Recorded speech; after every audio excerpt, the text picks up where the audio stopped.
തമിഴ്നാട്ടിലെ തിരുച്ചിറപ്പള്ളിയിൽ പിതാവും മകളും കാവേരി നദിയിൽ മുങ്ങി മരിച്ച നിലയിൽ സുരേഷ്, ആഷിക എന്നിവരാണ് മരിച്ചത്. കുളിക്കുന്നതിനിടെ മുങ്ങിപ്പോയ മകളെ രക്ഷിക്കുന്നതിനിടെ പിതാവും അപകടത്തിൽപ്പെടുകയായിരുന്നു. വിവരങ്ങളുമായി മുഹമ്മദ് റഹീസ് ചെന്നൈയിൽ നിന്ന് ചെയ്യുന്നു. റഹീസ്, ഈ അപകടം എപ്പോഴാണ് സംഭവിച്ചത്?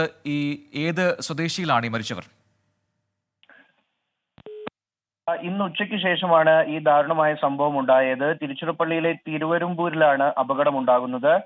സുരേഷ് തന്റെ മൂത്ത മകളെയും ഒപ്പം ഇളയ മകളായ ആഷികയുമായി ഇവിടെ കുളിക്കാൻ എത്തിയതായിരുന്നു.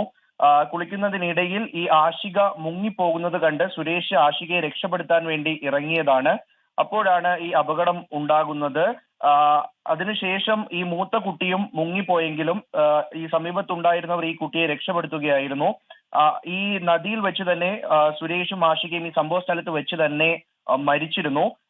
അതോടൊപ്പം തന്നെ ഇവർ തിരുച്ചിറപ്പള്ളി സ്വദേശികളാണെന്നാണ് ഇപ്പോൾ മനസ്സിലാക്കുന്നത്. ഇന്ന് വൈകിട്ട് 3 മണിയോടെയാണ് ഇവർ ഈ പ്രദേശത്ത് കുളിക്കാൻ എത്തുന്നത്. ഇപ്പോൾ ഈ പ്രദേശത്ത് ഒഴുക്ക് കൂടുതലാണ് എന്നാണ് വിവരം.